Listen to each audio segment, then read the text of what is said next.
Jesus was left alone with the woman, misery faced with mercy. The irony of this gospel is that the Pharisees, in accusing the woman of sin, exposed their own sins. The turning point in this story comes when Christ bends down and writes on the ground.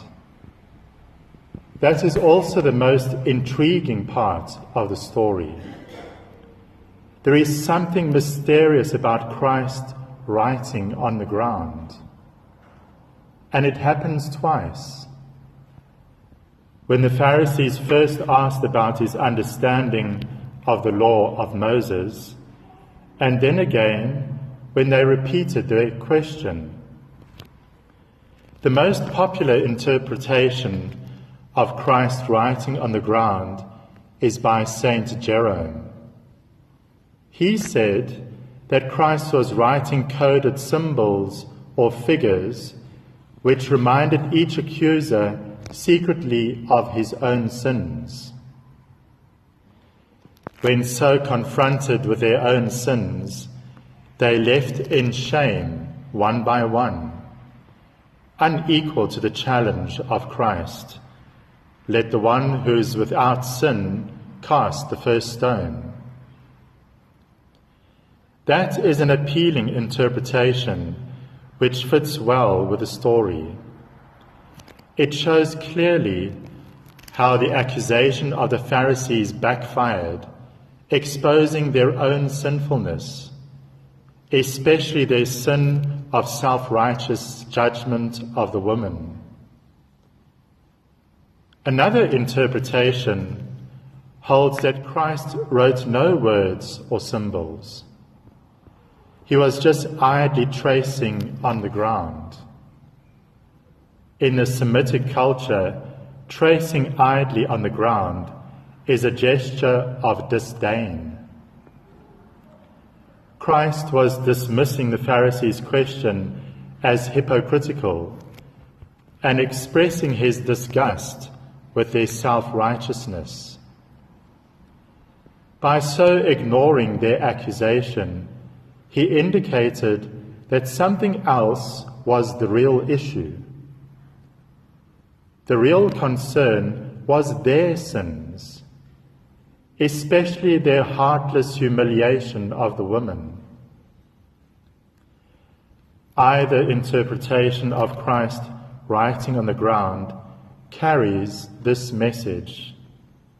Casting stones at others reveals more about our own sinfulness than the sin of the one we accuse.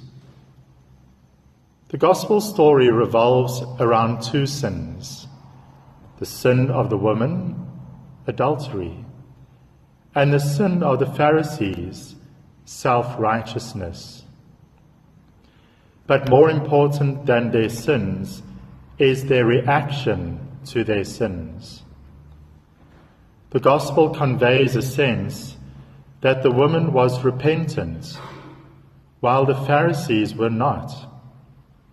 They left, she stayed. Both were wrong, but the repentant woman was forgiven, while the unrepentant Pharisees were not. St. Augustine said of this story, "In the end, only two remained, misery and mercy, the woman and Christ, misery and mercy."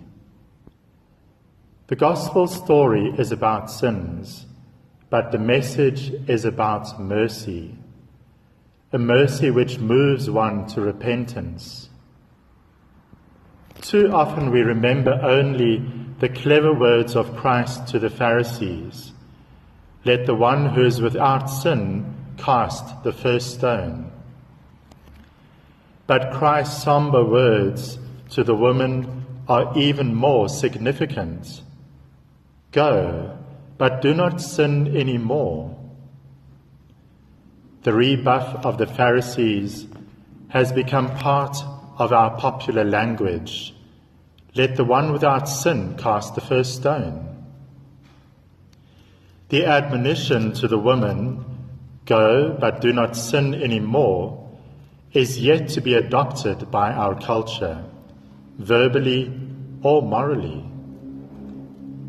The admonition once given to the woman guilty of the sin of adultery is now directed to every Christian who is tempted to the sin of judging others. Go, but do not sin anymore.